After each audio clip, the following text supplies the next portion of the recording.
I'm gonna email her, because usually she'll send out items like a week beforehand, how does this look, blah, blah, blah, and I They wanted the whole meeting. But they are the whole meeting. We have one very small item. It's not that.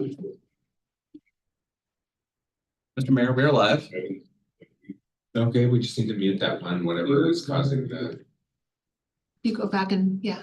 There we go. All right, I'll call to order this City of Salem Joint URA, SHA, and Council Boards and Commission Appointment Committee meeting for Monday, October 21st, 2024. President are Hoy. Nishioka, Stapleton. All right, and we have a good governance discussion led by Annie Rose from Moss Adams, but she has not arrived yet virtually, so we are going to skip that for now. We're going to reorder. I'm sorry? That might be my fault, Mr. Mayor. I sent the wrong person the invite link. I'm gonna send her the correct link right now. Okay. Well, we'll just stand by them for a minute. If you'd like, you move on to the second item. Okay, we'll reorder the agenda then and go to item 3, review eligible applications for board and commission vacancy on the Citizen Budget Committee. You'll see that we have a reappointment request, and then we have 2 applicants for the same position. What's your pleasure? Do you want to reappoint Dr. Brown, or would you like to consider other applicants? I would like to reappoint Dr. Brown. Certainly. Okay, what do you have any thoughts? I'm fine with that. And I know he's, For the record, Councilor Nordyke has joined us. I know that he's gonna be sworn in January, but I think that we have a lot of important decisions to make in the next couple of months, and it'd be good to have him there. Okay. Vanessa, we're considering whether to reappoint Dr. Brown or to consider 2 of the new applicants for the Ward 5 Budget Committee position. And you want to keep Brown in a seat? He has requested to stay in the seat for now. Until the end of the year. It's too bad. I only say that because I know there's a lot of onboarding involved in this position, and I would hate to get a crash course in our city budget in April. But I mean, he also puts us in a rather uncomfortable position, so I understand where he's coming from, and I understand him wanting to stay. But what decisions would budget committee be making this year? We have no decision, but we do have an important meeting coming up next week. Yeah. And he is the current chair, so he would be chairing that meeting. If we were to appoint somebody else, we would have to go through that process before that, at the beginning of that meeting. So in some sense, it helps with continuity. But would we be able to move forward with one of these candidates for the bringing it to council on the 28th? And if so, whoever selected could be in the public viewing of the meeting on the 30th. We don't have a vacancy. No, we couldn't do that. I don't think. I mean, that's Dan's call. Couldn't they be in the audience? Well, anybody can be in the audience, Yeah. but we couldn't like make a tentative appointment when we don't have any vacancy. Okay. That's what I'm saying. If they're interested and want to Participate. I would hope they would. Yeah. Do you have a sense, I'm just curious, what we're gonna be talking about the 30th, on the 30th? I think it's Just general forecasting, Mhm. that sort of thing? Mhm. Okay. Yep. I mean, it's not a make or break meeting. My only concern is onboarding someone when this will be one of the most important years for the citizen members of our budget committee. So if Dr. Brown is insistent upon staying in his current role, I mean, I don't feel that gives us a lot of options. He's done a lovely job as our chair, and I'm looking forward to having him as a colleague, so. sounds like we have consensus. And these folks will just hold? So they will hold, Yeah. and when he is no longer eligible to be on the committee as a citizen member, then this committee would consider these and whatever other applicants come in. Okay. All right. Yeah. Sylvie? All right. And then we reordered the agenda, Counselor, just for your knowledge, because our first, the primary topic is governance, good governance by Moss Adams. They're gonna take up the bulk, but they haven't arrived yet. We had a little technical snafu, so we're waiting for them. So that's why we reordered the agenda, No problem. and now we'll wait for them to arrive. Was that the only appointment decision made today? All right, that makes that easy. Cool. Anybody need any water, coffee, tea? I'll take a little cup of that coffee, if Black you don't coffee. mind. Thank you, Gretchen. Yep, So sweet of you to offer. you bet. I love how you surprised her with the award. It's so sweet. I mean, she really does deserve that. That was brilliant. Good job. Thank you. Yeah, Dan and Tammy pulled off the surprise part. They were masterful. They got the family here, Dan really, and then he. Cause she was the one up there, we were afraid she was gonna go flip through the script. So he put it in the book like literally at the last second. Nice, Yeah. beautiful. And Tammy was holding the award, she was hiding it. That is adorable. Tucking it in the wagon, I think. Yeah. She had it Yeah, tucked I in. loved watching Gretchen get all concerned when you were like, well, we're done with the script, but we have. I was also wondering, What's what happening? is going on here? And then she's like looking through the dark because she recognized her family as like. Her family walked in. It's hilarious. Dan, I had been looking straight at Dan, who was standing outside the auditorium, but in the doorway, and I knew, cause he was texting me saying, slow it down, they're not here yet, Amazing. And then he's like, okay, they're here, and I was watching him talk with them, I knew that's who he was talking to.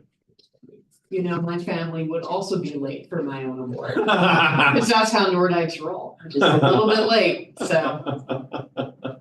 Yeah, no, that would not surprise me. I have plenty of things going on in my life, we're like, where's mom and dad? Like, everybody's here, like the choir concert or this or that event, everyone's parents showed up early except mine, so. My just got mom is used to it. notoriously late Yeah. for everything, always. Thank you, Gretchen. Of course. Have you found a nice spot for your trophy? I know. Kind. It's so kind. I know, I think I'm gonna bring it to my desk, but right now my family brought it home for me and put it in this spot in our Oh, kind of main area. of Yeah. course, right? Yeah. Next to the Emmy and the Grammy. and Right, the I know, one, right. I was so stunned. It took me a second, but then it was just such a wonderful, felt so good, feels so good. Thank you. Richly deserved. Thank you. I wasn't able to get a hold of her, but I sent her, more correspondence in writing. Does somebody have her cell phone, does like maybe Courtney, Maybe, Courtney's not here right now. I could work on that. could you, maybe? Thank you. Their number.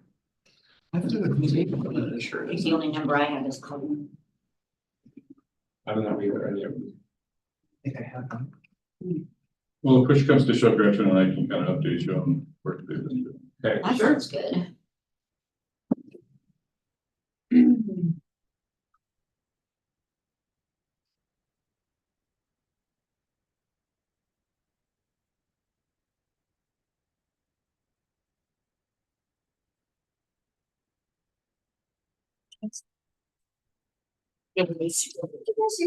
I know. During the meeting, I get it. Might not be the time when you're shaking your cell. I totally understand. You know what? I usually don't. I don't look at it. It's all good. So Virginia, you've been to prior League of Oregon Cities conferences. I went to my first one. We talked a little bit about that yesterday. Yeah. It is really cool to meet your peers. One of the things that I like about it, like nobody starts with, and I'm a fill in the blank political party member, like everyone is there to like, hey, we're all here to find out how to make our city better. Yep. And I really got that kind of kumbaya vibe Mhm. from everybody. So that was cool. Has that been your experience? Oh, 100%. And I think what's really great is like even in small group discussions, even like 2 days that you've known this person down the road, I still don't know many of their affiliations, right? Yeah. We're all just city councilors. Experienced the same thing. Listening to you ask that question, I was like, oh, going through the list of them in my head and thinking, I don't actually know if they're Republican or Democrat, like, I don't know. Right? But really great, and I love, I still have text message threads with all of them, and Oh, some of nice. them have come out to help me in my current race, do some canceling. And so it's really, the relationship is really great. But I love hearing about the struggles that they're having in Hermiston or, over in Ontario or down in Southern. Well, Oregon. Hermiston has got a new IT thing going and they're helping cities even in southern Washington and throughout Nice. central and eastern Oregon with their IT. That's very It's exciting. like, wow, On like a contract basis? yeah. Well, That makes sense. last year, Hermiston counselors and mayor had to give up their stipend, which cracks me up that they had one, and we don't. But they had to because of their budget stuff, so a lot of concerns there, but Yes. it was interesting to hear about the conversation around the urban growth boundary in Pendleton. Mhm. Pendleton has apparently a very, very tight one. Mhm. So it was interesting to hear that those counselors talked about that this last year when I was there. Their struggles with housing. Oh, yeah. Pendleton, I didn't hear anything from Pendleton, but others were speaking about it, especially more up in the Portland area. All of the, Oh, I bet. you know, they just kept saying Metro's doing this and we don't have the space. And so I found that interesting. Yeah. And so a lot of frustration there with the requirements of housing. Well, no matter who I talk to, big or small, no matter the geographic area, they all are struggling with affordability of housing and homelessness. Every single one. Looks like Andy Rose just. Which really, helped. you know, I mean, we hear all the time that it's the same problem. It's gonna be or- Oh, there's Colleen. Colleen. Yeah, or a They big were city in problem, and Teams it's not instead of in Zoom. but it's gratifying wondered. in an odd way, to like, yeah, it's nice to hear Somebody may factual, have asked that they're being like, question. well, I talked to the counselor from so-and-so, and they too are doing this issue, right? I'm So, sure it was. you don't wish it for any of that, but it does help rebut some of the unfair criticisms that we receive sometimes, that There's it's another one. exclusive to our area. Yeah. I mean, the homelessness has become a big issue in Kaiser, and I don't feel that there's enough being done to being done to address that at all. Greetings, friends from Moss Adams. We are live on YouTube, just FYI, and we're ready for you. All right, good morning, everyone. Just give me a second to get set up to share our presentation. How was life over on Teams this morning? It was very quiet and relaxing, actually. Nice, nice. I hope you all didn't miss us too much. Every day, We every did. day. Okay, well, let's get started. So we have quite a bit that we want to get through today. I'm just going to quickly go through, as a reminder, this is built off the governance project that we started last year, and we're working at a couple of different work streams here. And this right now, we were at this committee considering potential changes to how we do work with respect to our boards, committees, and commissions. And today we're going to look at three major topics. If we have more time, we have a couple of other things we can get to as well. Counselor liaison assignments, the application updates, and then eligibility requirements. And for the record, I'm sorry, Colleen Rosillas and Jenny Fox from Moss Adams. All right, so first up, counselor liaison assignments. As you all recall, we wanted to decide which of the governance groups, because there are so many, need or should have a counselor liaison. So we have a couple of questions for you all today. The first question is whether some should have council liaisons.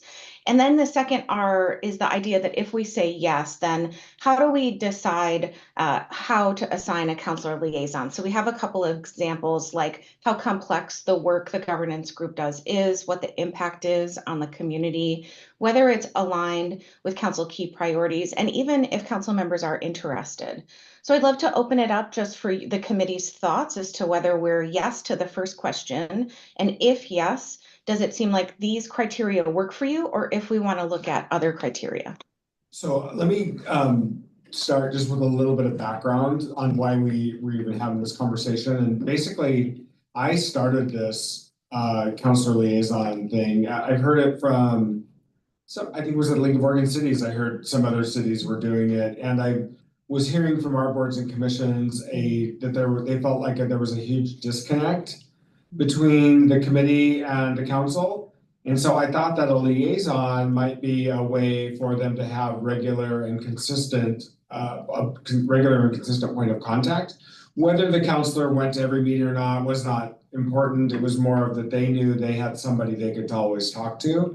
And so I appointed Councilor Barney to the Parks and Rec Advisory Board, and then That was human rights. Councilor Stapleton to Human Rights, and were you Dab?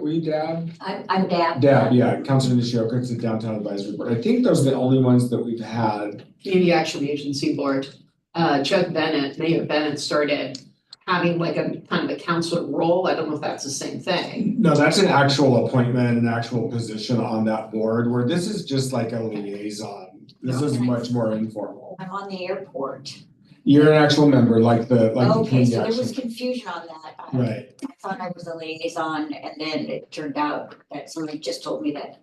So now I'll sit at the big table. yeah, there are members and then there are liaisons, and there were only, I think, 3 that we did, where there were liaisons, the rest were actual members, so. To that, Colleen, I will tell you that I think it's important for me on DAB to go quarterly. They seem to function just fine without me. But I know that when I served on it, it was nice to feel that there was the counselor that we could reach out to, or that we felt honored when the counselor came to just hear what the status was. So I think that I feel it's a nice way to keep that doorway open and not feel like they can't reach out, and that I could hear and I can hear what's going on. So I think it's very helpful. Well, and I'll say that the Human Rights Commission and the Parks Board were really the ones to reach out to us and say, can we have a counselor liaison?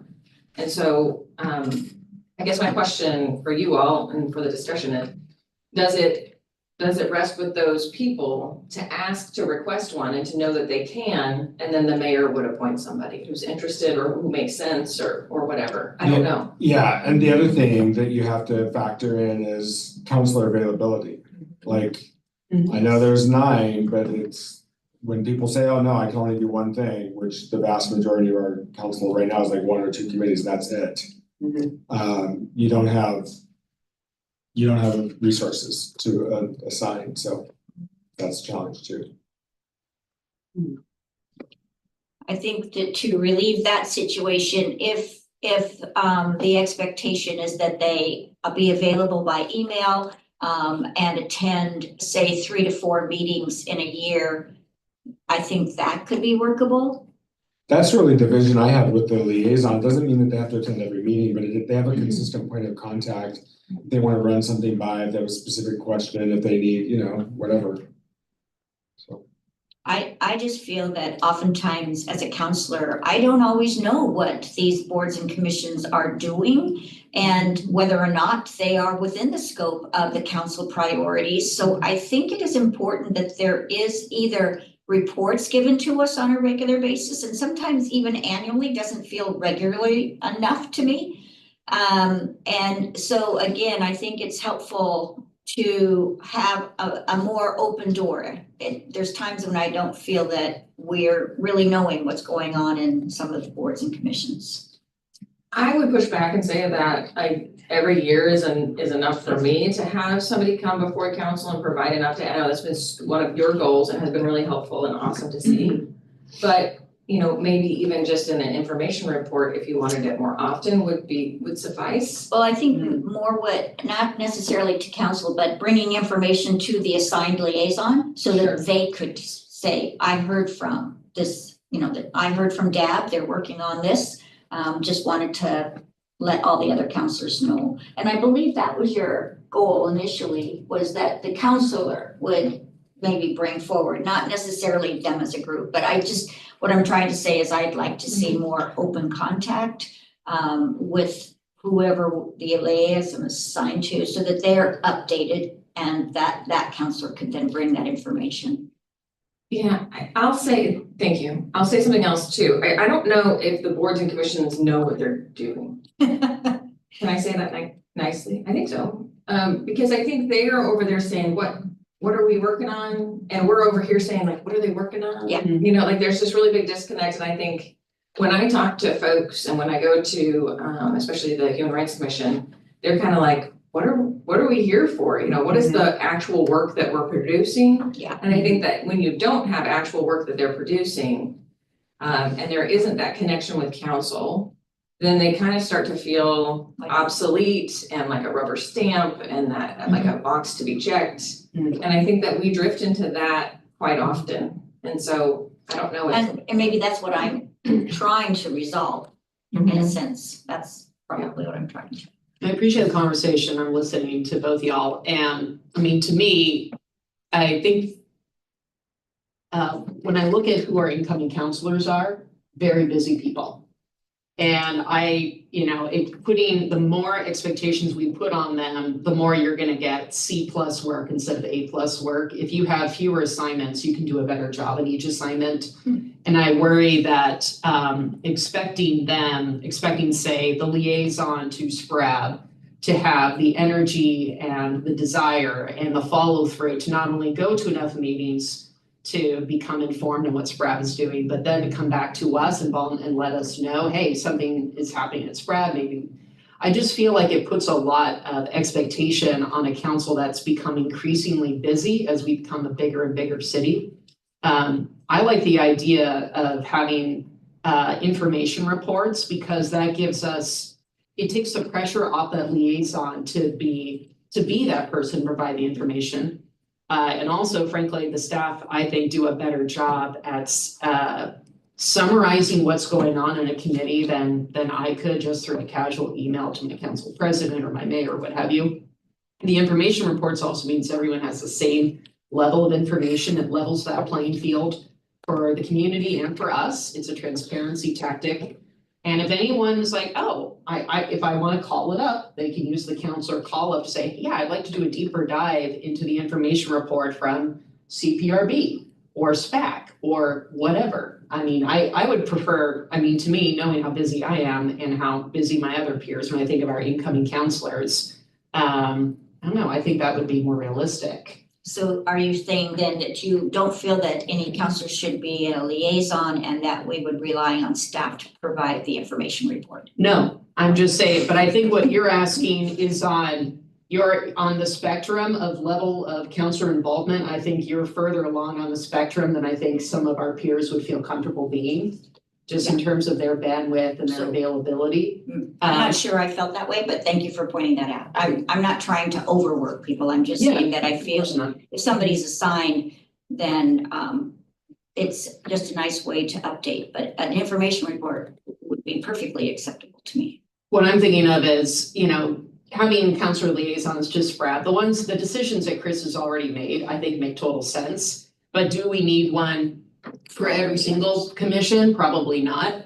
A bullet point I would consider adding to the list on there where it says level of council member interest, just to incorporate what I'm hearing here, is level of commission interest. Right? Do they want us there? Do they feel they need us there? I think that's a relevant factor that we could add there, and that would help us identify where do we prioritize our time and make sure they feel connected.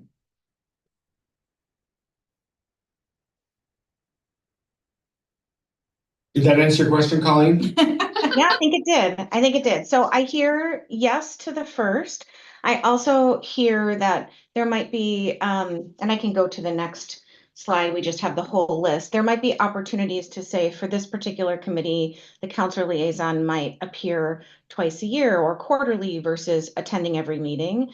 That a counselor liaison doesn't necessarily need to be a standing member attending every meeting, but also for some, it's a question of, is the group interested in having a counselor liaison or feels like that would be important to be there? So it absolutely can be flexible guidance. Okay. So our last question was around specific duties besides two-way communication that should be assigned to the liaisons. You covered that a little bit, but is there anything else that you want to make sure that we capture before we come forward with a documented recommendation? I just think it's, they're there to be a resource. The counselor is a resource to help the committee or commission know, kind of take the temperature of council and where the priorities are and that sort of thing.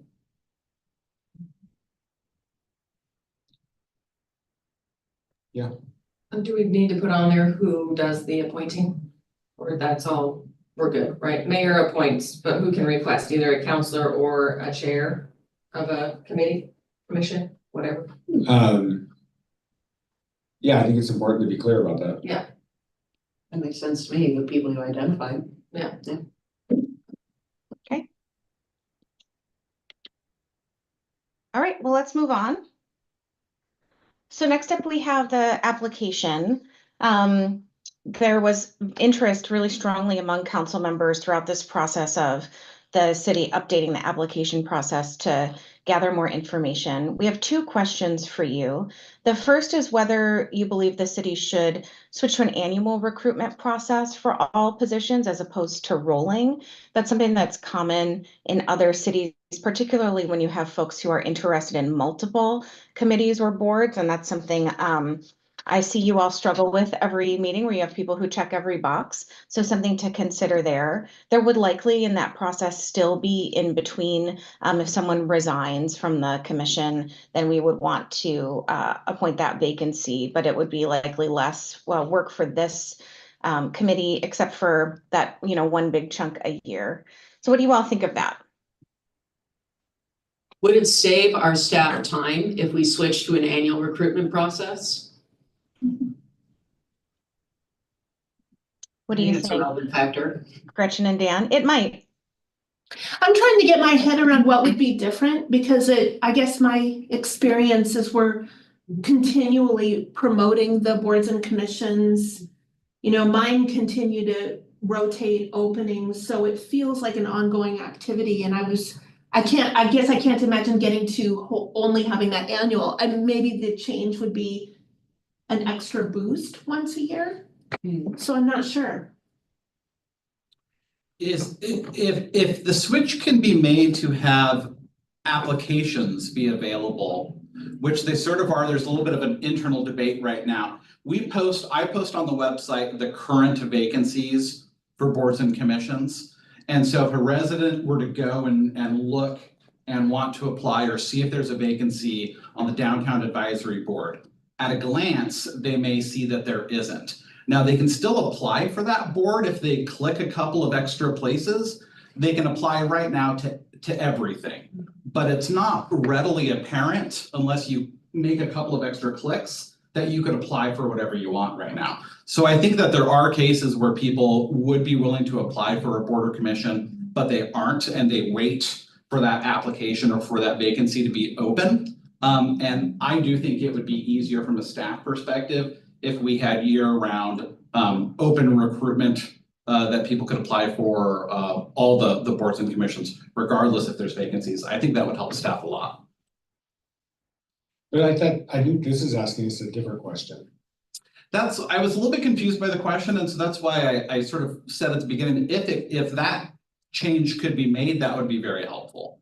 If this is just about filling the vacancies, then I don't think it would be helpful. I think you would need a 4-hour, ultra-long, boards and commissions appointment committee, and then vacancies are gonna accumulate throughout the year that you're not gonna be able to fill until that time. So I'm not sure that would be super helpful. Yes, I would think too, if you're gonna do like an annual slate of appointments, that the month or 2 months before that, you and the other liaisons are gonna be very busy during that particular period, promoting these vacancies and promoting the applications and reviewing them. And it seems like you're bundling everything together at that period. The one thing that I'd like to say is I get very frustrated when we see the applicant listing every single board or commission, and then the questions that are posed to them, let's say they're applying for the planning commission and the questions are getting asked is, have you ever worked at the library before? And it's just like, wait a second, that doesn't make sense. To me, I feel it would be really helpful if, an example I'm gonna give is as they go down and they click their ward, and if they say, I don't know, I'd love to see a link for them to find out. So that they would then put the correct ward that they're in, because that can be a priority as far as selection. And then from there, they check what board or commission they're interested in.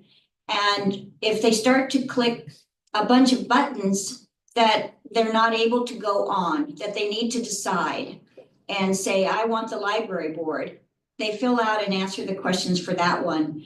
It would require, if they wanted to also be on the planning commission, to go and fill out another one. But I think it would help the committee that's reviewing their application to get a better understanding of who they are and why they're applying for that and how that can impact the group, so I think it would be much more helpful if that application process could be streamlined per board or commission. That's just my 2 cents. And I get really frustrated that they don't know what ward they're in and that we have to go look it up. Or Dan.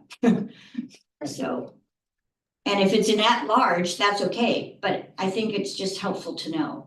Oh, yeah, you still want your at-large to have geographic variety. Correct. Absolutely, yeah.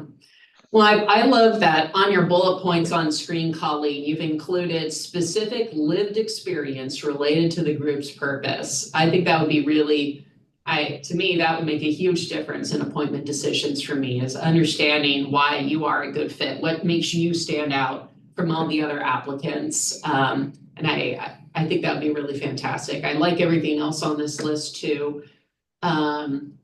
Yeah, and to Linda's point, if there's ways to have maybe, I don't know if it's more of like a drop-down menu, like which commission do you want to apply for, select from here. If you select planning commission, then that automatically triggers the questions relevant to planning commission, for example, something like that. Yeah, that's very easy to do. Yep. So it's sounding to me like not an annual recruitment process for all positions, but to continue with rolling appointments. And then the second question is the information below helpful, and is there anything else that you would add? This is information that was collected as part of the Revenue Task Force application process. And that was something that counselors liked, was getting additional information. If there's anything else you would add, we would love to hear it. I think these are great, in addition to the things we already asked. Can I bring up just like an odd question? Sure. So, when I am looking for this kind of information, the reason why I am looking for it is so that we could diversify what we have now. But I can't guarantee that the person who sits in this position is always going to have good intentions with this information. So as I look at me leaving this room and not being here and at the table and wanting to diversify our boards and commissions, I just want to bring that little bit of doubt that's in my mind right now about how can, I know that the intention of this group of 4 counselors or 3 counselors and the mayor is for the good of diversifying our boards and commissions, but what happens when that information is weaponized and used against any kind of DEI effort? I'm not saying that that's what's going to happen. I just be ready for it. I want to have some safeguards there, or I guess just bring up the question, and I don't even know if it needs to be discussed. I'll just put it out there. Well, that brings up something that I have been thinking. I know that the budget committee is currently the only committee that requires diversity built in the sense that every ward is to be represented. And I was questioning whether or not we could find some way to try to at least hold to that for other boards and commissions. Though there are particular ones, like the DAB, for instance, you need to either own property or own a business downtown. So those are still there, and you might not be able to get ward representation because they're all centered downtown. Yeah. But for the majority of them, I think it would be nice to try to build in, having looked at it, it says our efforts will be to represent all wards. I'm not sure that that's been followed in the past, and I'm talking some time ago.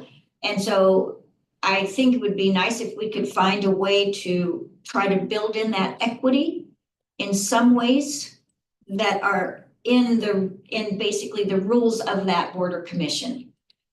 I would just hate to see that people have to resign if they move, like especially people in my ward, they're mostly renters, and they can That's a tend to good move. point. And so I would hate for them to have to resign just because they moved to a different part of the city and make that, I hear what you're saying in terms of we want geographic representation throughout, but like just I think it's really important that we take a really thoughtful look at the requirements, like just for dad. Like, I don't like that you have to either own a business or own property downtown or whatever the two you said. I mean, Yeah. I want more perspectives than that on a downtown advisory board. I want people who work there. I want people who shop there. I want, people who like to walk in our downtown. Our downtown is a Yeah, citywide no, that's true. resource. It's either open it up or try to, it's like, how do we find that way to look at each of them and figure out sort of the best requirements? But I do think some of the requirements are a little confusing. Oh, very confusing. Yeah, so, Very. yeah, Colleen might be speaking to this on a subsequent slide, but one of the issues with getting the demographic information and some of that other thing is unless you've got a criteria that either encourages it or requires it, it's kind of, what are you doing with it? Right. yeah. So I think one of the things we may want to recommend is to encourage, diversity as far as geographic and demographic diversity on all boards and commissions. That's absolutely been one of this group's goals. Yeah. Hasn't been maybe not a formal But they have council. that as an overriding requirement for all boards and commissions. Yeah, as opposed to Yeah, just a I goal. agree. Agreed. Virginia, I hear what you're saying completely. This creates data points though. Yeah, it does. So it creates more accountability. Whoever, I mean, once we start tracking this, we know it, right? And you'll be able to see in the 5 to 10 years to come, how are we populating these boards in ways that we never knew before? So I hear what you're saying, but instead of not knowing, now we will know. Yeah. We will know if there Yeah. are disparate outcomes being And- created. And that helps me feel better But like leaving the room, but because I think that's true, as long as we're tracking that information and the community can hold this board or commissioner, the folks who are in charge of it, accountable for their choices. I do think it'll take a whole new level of sophistication on how we track this, just because we don't know, when we're considering applications, we don't know the existing makeup of a commission or a board. And that's something that's driven me a little bit batty. Yeah. Should we consider having them fill out this information once it's complete? Well, but then we need a system Yeah, you're gonna need that to tracks it, You're gonna need that to can track report and on it. compiled and historically also, because Yeah. Granicus, they are doing, we're going through an RFP for a new type of software system to help with that. Yeah. Right. Maybe we'll end up with something that has a little bit more capacity. And can the report that the commissions and boards will start doing have a couple of questions along these lines? Like, how are you representative of the community or achieving the goals of diversity? And where are your gaps or needs that you feel we need to focus on Oh, that's a good- recruitment? Yeah. And make the group kind of self-report some of that might help too. Sure. Yeah. I also think we just need to consider that, this is a part-time gig for the mayor's executive assistant. And we can't like we can't turn this into like a hugely bureaucratic endeavor that takes a ton of time, because they have 1,000 other things to do too. Although feel free, because in 10 weeks they'll be in Linda, so. The good news is for these data points, some of those are quantifiable, easy. Age range, gender, ethnicity, languages. You can have little radio buttons to track all of that. Education level, the same, high school or GED, BS, JD, and ND, et cetera, et cetera, et cetera. Once it's hopefully a database would be able to do a lot of that work. The only part where it gets a little more analog-y is specific lived experiences. But even then you could categorize to some extent, like experience of living unsheltered and so on. That would be a little harder. That's more qualitative and quantitative, but at least some of those you'd be able to build profiles with a database pretty easily over time.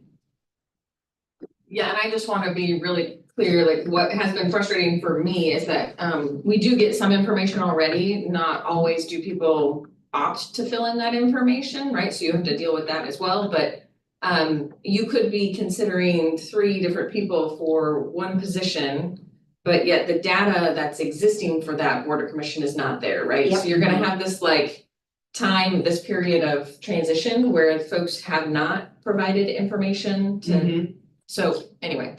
Gotta start somewhere, I guess. Did we answer your question, Colleen?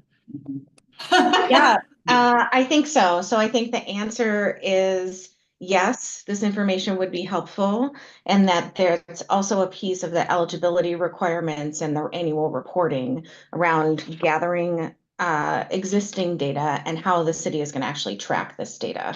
And I heard loud and clear, Dan, that it is a desire or a goal, but not something that the city would require. And again, you could ask the current members to please complete this survey. That could, I mean, again, we can't require it, but that could help fill in some gaps. Okay, Jenny is gonna go through eligibility requirements. Yes, so we kind of already started talking about this one, but we know that diversity of the boards and commissions is important. But we also want to make sure that the eligibility requirements are fair, reasonable, and necessary. So kind of continuing on with the conversation we've been having, should the city work to standardize the eligibility requirements? And then do you have any concerns about some of the current requirements? I worry about the word standardize, being a little bit too rigid. But we certainly, I mean, everybody in this group is gonna tell you that the pigeonholes that we have to try to fill are ridiculous and very cumbersome. And we would like to get rid of as many of those as is reasonable. Because, you know, some of these positions are just so almost impossible to fill. You know, you have to have a landscape architect with yeah. 10 years of arborist experience. Curation. Yeah, I mean, there's all sorts of craziness. And so I'm sure that we're all in agreement on that because we've talked about it so many times that we'd like to streamline that as much as possible. And I know we've talked also about the different urban renewal boards and commissions, and which DAB is truly one of them. Though they have the additional responsibility of the parking budget and some other aspects of just downtown. But it may be that those urban renewal committees or commissions or whatever they're called could be a one group, or at least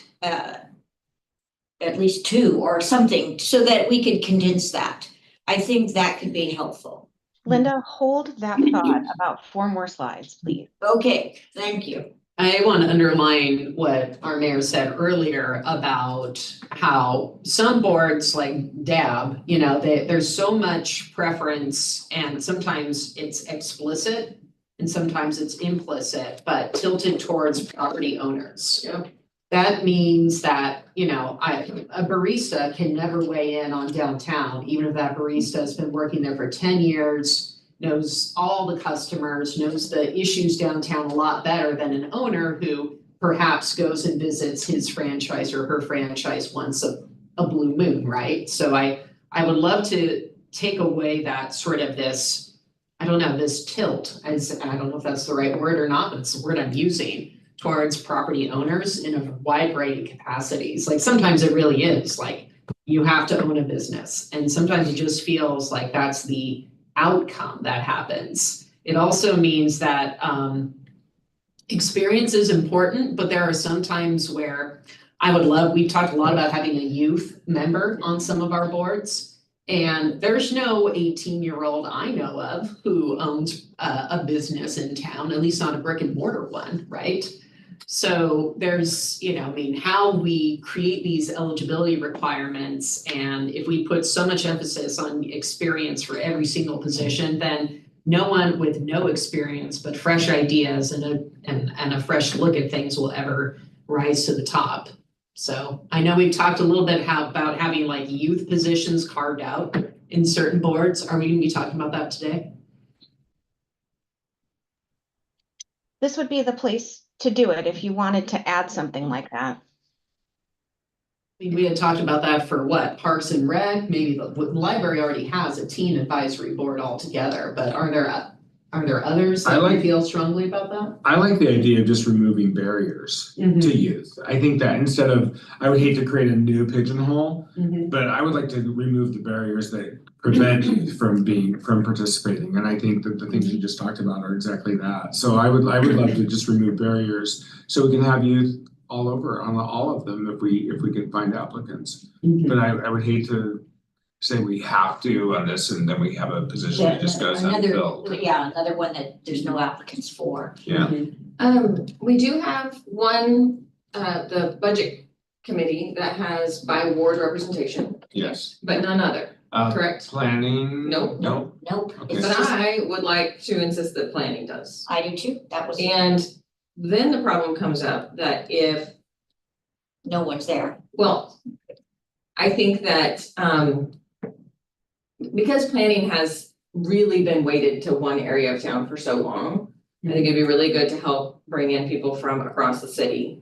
But I wonder if, to Councilor Nordike's question about the youth being here, I don't know if a youth spot specifically on those two really important committees would be warranted or needed in order to make sure that that voice is at the table. I don't know, but I really want to find a way to encourage youth to apply and, as much as we can.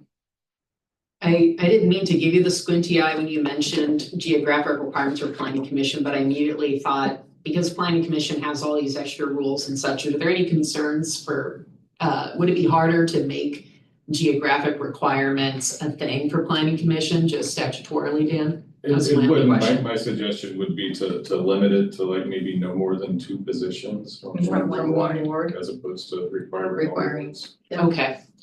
All right, that was my only. Could I also bring up a point about planning commission? I too feel very strongly that it would be nice if we could have it a little bit more structured, second budget with the board diversity. It's currently 4 years and can be redone. And budget is 3 years with 2, like able to do it twice. I feel like 4 years is a long time, and I'm just gonna throw this out is because this is one of the things I was considering is I think we might wanna also drop it to 3 years. Again, similar to budget committee. And planning, you can be on other boards and commissions, whereas budget you cannot. And again, that's another thing that I feel like there should be some similarities on. Do we know why that is? It might be a state law requirement, I'm not sure. Okay. Oh, That'd be interesting. Okay, interesting that'd be to nice know to know. The Yeah. why. But those two committees are really very influential and powerful, and I don't know, there's so much to learn, like my only pushback, I totally recognize what you're saying and validate that. My only pushback is there's so much to learn, and for staff Yeah, to have to Yeah, I mean, right. bring people on, that's a lot, that's a heavy lift to bring somebody on and get them up to speed on the budget or on planning commission. That I wonder what staff's input would be on this conversation, and I would rely heavily on what they have to say yeah, about no, that. it's a good point. I would say, I would ask them. I think that what we have found, like just in the short time I've been here, planning commission, people have often resigned before they've even fulfilled their 4 years. So I just think it's worth considering. I would know you're gonna have a staff report on the 28th. Perfect, thank you. Adjusting the terms of some planning commission positions to correct a few things. And I'm going through my head trying to figure out how we would impose 3-year terms on subsequent appointments Yeah, and not have more than 3 expire in a year. yeah, which we already are having.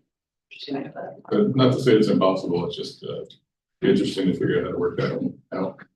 Yeah, I'd be really curious to know what staff have to say about what they see as the trend or what is best for I them. was planning commission's attorney for 8 years, and when I started in 07, we had a very monolithic block of planning commissioners that didn't change pretty much the entire time. I was there until the very end. In some ways, it's great because especially on like our Salem and long-term planning efforts, you need that long view and institutional memory of, oh yeah, Yeah. and it does take a while to get up to speed on decision making there, but 4 years is a long time too. So. I don't know if we answered any questions there. And we went off target, I think. I think the first question actually, yes, so it would become more standardized, but it would also become more open. And we heard a couple of things around removing barriers to youth, explicit preferences toward property owners, making sure that we can maybe just encourage more people to apply and diversify that way.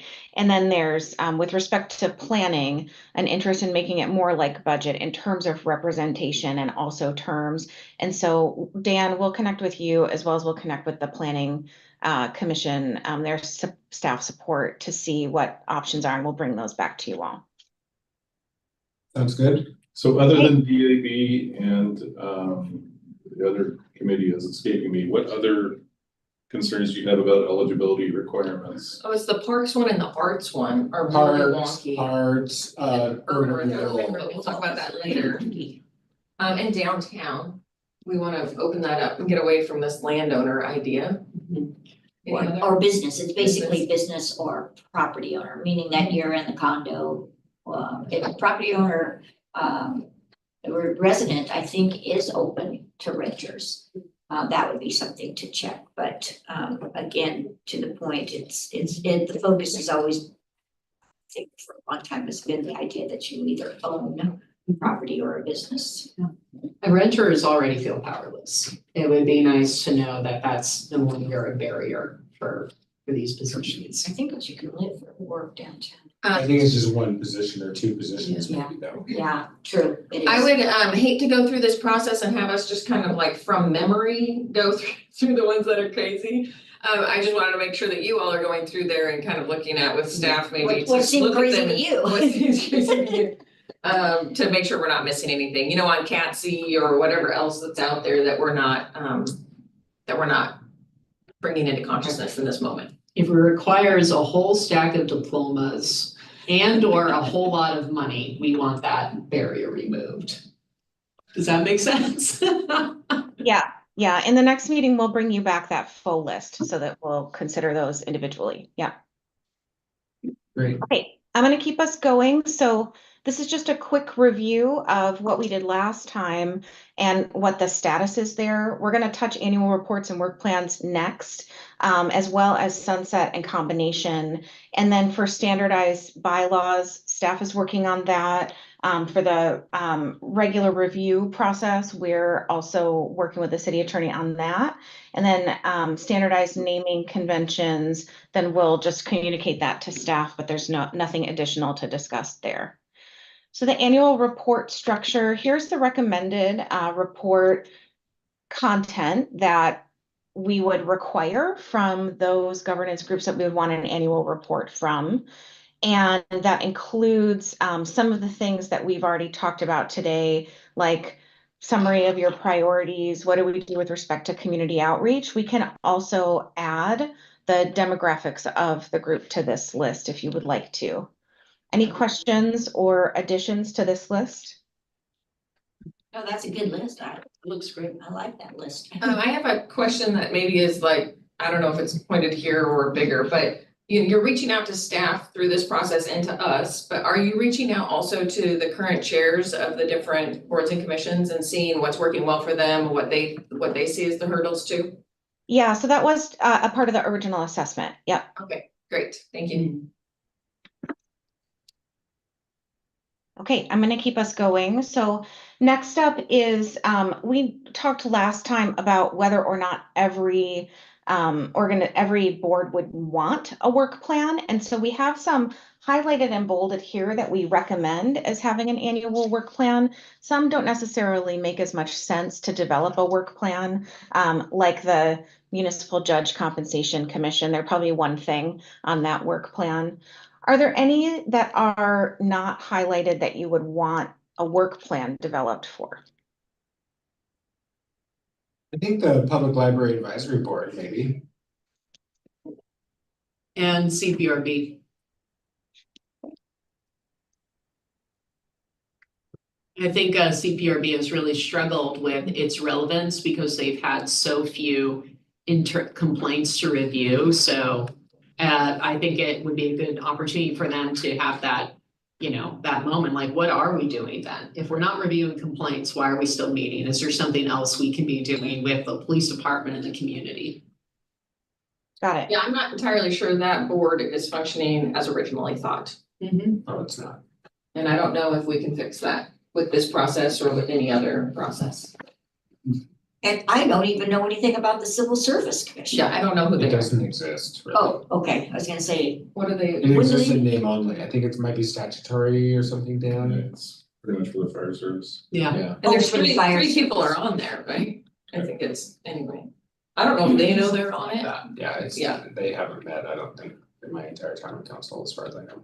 Colleen, why are you recommending Historic Landmarks Commission develop a work plan?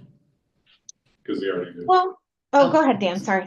Okay, They've had a work plan for several years now.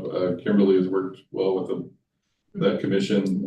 They do a lot of work in the community and a lot of promotion of historic resources. They're actually very, that's probably, might be our most highly functioning commission. Yeah. Like they're, yeah, they do a lot of great work. Okay, so I don't see the budget committee on here, but obviously they wouldn't have a work plan. Where is it at? oh, no, she was putting planning, I said. Okay, but then that also, because the budget is the work plan, so I recognize that they wouldn't be bolded, but I don't see them on the list. But also, I don't understand why the Salem Planning Commission would have a work plan, because don't they just tackle the things that come before them? They have Or a is it- legislative role too, as far as, Okay. you know, our Salem kind of stuff. Okay, so that would be their work plan ideas. Yeah, I don't think they drive the boat on that Yeah. necessarily. They can initiate code amendments and Okay. recommend that council initiate code amendments. But there's certainly a long-term responsibility for the planning commission Yeah. beyond hearing application Okay, cool. hearings. The Airport Advisory Commission is emboldened. I'm curious as to whether or not others think that now that we have commercial air service back, if that would change sort of the level of what that group does, and if we should get annual updates. Well, this isn't an annual update, it's different than a work plan. Work So plan a is work the- plan is like, what do we plan to do for the next year? An update is a report out on what you did. So just to bring up a couple points there, because of the commercial air service, they had to work at reviewing all the hangars, making sure they were compliant. So there was some work plan that had to happen recently. So I'm just curious if that might be something that should be addressed, because I don't think that it was sort of feeling focused. So I don't know. Dan, do you have any thoughts? I know over the years, the airport staff, both of them, we're trying to get a master plan approved along with, They still runway are. extension, and when the runway extension went away, the master plan kind of put on hold. But I think that master plan would drive whatever the advisory commission's work plan would be. I've met with a lot of the airport hangar people, the pilots. I don't know, I personally haven't gotten that sense from speaking with them directly about their concerns about the airport. I think Just my own 2 cents. having been to the last several months meetings for quite a while, for about a year now, I feel that they don't know how to reach out to us. I guess I feel like they feel kind of in the fog. It's not good for an airport. Exactly, that's why I use that. I don't know, I think. Assisted landing equipment. I think maybe it would be a question to ask John to find out, but just, I feel like they kind of feel they'd like a little direction, I think most boards do. and I don't know what that means. Okay, we will follow up. And Counselor Stapleton, to answer your question, these are boards and commissions, and then we have the committees actually on a separate Okay. slide in the appendix of this presentation. But that's why the budget committee wasn't here. Perfect. Okay, so last up we have urban renewal. So as we've discussed before, there has been interest in combining the urban renewal groups. And so there is a potential structure. We've talked about with staff in terms of having essentially transitional members from each of the advisory boards. With a recommendation that they should either be a current member that has a real estate or development background, or a current member with a finance or banking background. Given your conversations earlier, that might actually not be the priority for this transition board, so something to consider. And then you would have those 9 members and then 4 at-large members who could be business owners, residents, anyone else kind of outside those 3 areas. What is your reaction to this? I think it's great. I would get rid of the shoulds because I think the nature of the makeup of all of those groups are already going to give you those people. So I don't find it necessary to call them out specifically. I think it makes the task more difficult to fill the members. I would just like to see members from each of those and call it a day. And with the at-large as well. Yeah. I don't find it necessary. Yeah, I would remove remove the barriers of not required, should, yeah, I don't find that helpful. Got it. Okay, so next up related to that, the additional considerations would be as people term out or resign, then there would be potentially recommendations for who replacement members would be, given what we just said. We can take out that should if you don't agree. And then in the future, the 3 smaller boards would close. They would no longer have representation, and it would be at large for potential future URAs or other representation. Yeah. Okay. Great. So coming back November 7th, we'll come to you with the open questions that we have had from the first 2 work sessions, recommendations from everything that we've talked about. Hopefully we can get it all buttoned up by that meeting. If not, we'll come back on November 25th. Any questions, comments, anything else you'd like us to know as we go forth for the next couple of weeks? I just have one question, Colleen. We haven't seen your cat today, and I'm wondering what's going on. Yeah. You know what? I haven't seen them this morning either, so I assume they're somewhere else, but next time I'll bring one of them in. That's very upsetting, but thank you. I think Sorry Councilor about that. Stapleton might have an actual business related. I do have a business related question, and I was talking with the city manager about this at my meeting with him last week. And really wanting, and he was in agreement with me, really wanting to move forward a bike and pedestrian committee as we move forward, especially when we look at our transportation update that we're going to be doing, and then also the Vision Zero update that we are moving towards.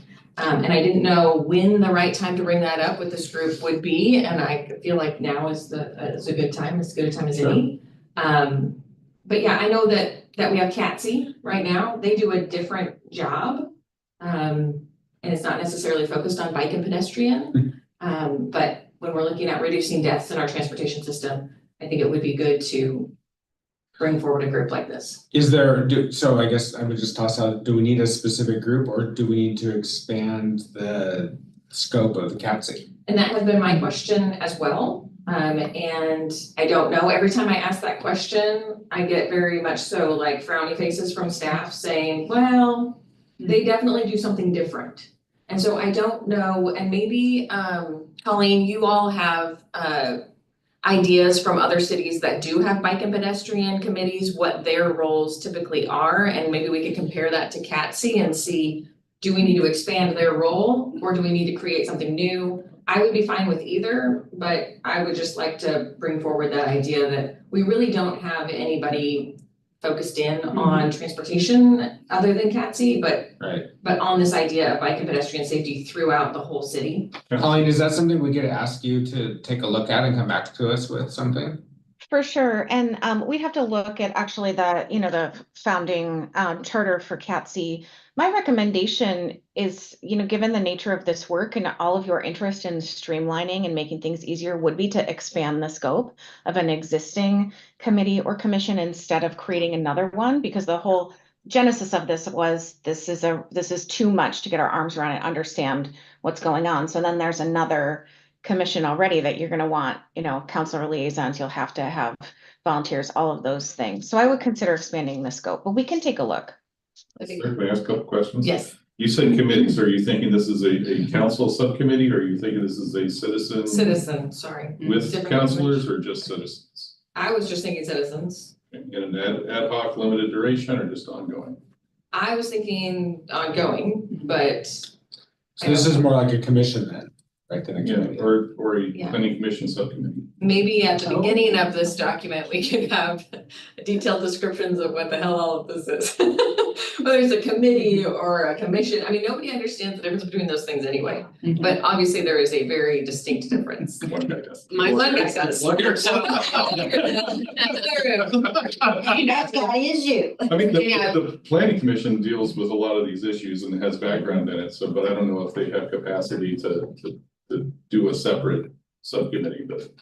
Yeah, Virginia, my thought is, my knee-jerk reaction, I love it, and I'm thinking that could be a subcommittee within CATSI. Mhm. You could also say, if they have to give us an annual report, one of the questions for them specifically could be, what have you done for bike and pedestrian specifically? Just so that, you know, I mean, you could amend their bylaws, let's say you amend their bylaws to say, thou shalt consider these things, they could still, whatevs. Okay, yeah, we considered, and then we did what we wanted to do anyway. You could add as part of their annual plan, tell us specifically, how did you consider pedestrian and bicyclist safety as part of this blah, blah, blah? That would be one thing. A subcommittee would mean now people have to actually dedicate time and bandwidth to doing it. I don't know, just some Yeah, thoughts. yeah. Whether that's, yeah, I mean, I understand planning. Apparently, people are already dropping like flies from planning commission, so maybe not giving them more work is a good idea.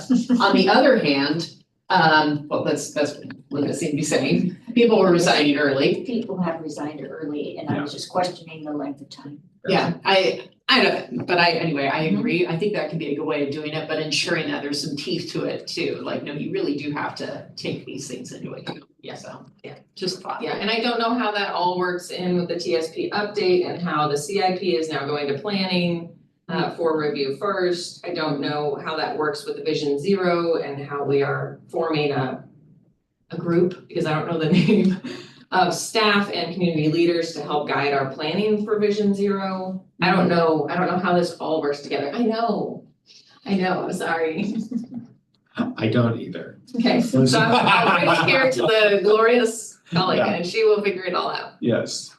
We'll take a look. I have seen quite a few cities take a traffic commission and turn it into a transportation commission to fulfill that multimodal responsibility, just in terms of how we're changing like things. that I like idea. planning, I like planning too, so we'll take a look. Okay, thank you. Thank you. Do you have anything else for us? Nope, that was it. Excellent. Thank you so much. Thank you for Thank you. joining us. Thank you. And we don't have any further business, so we are adjourned.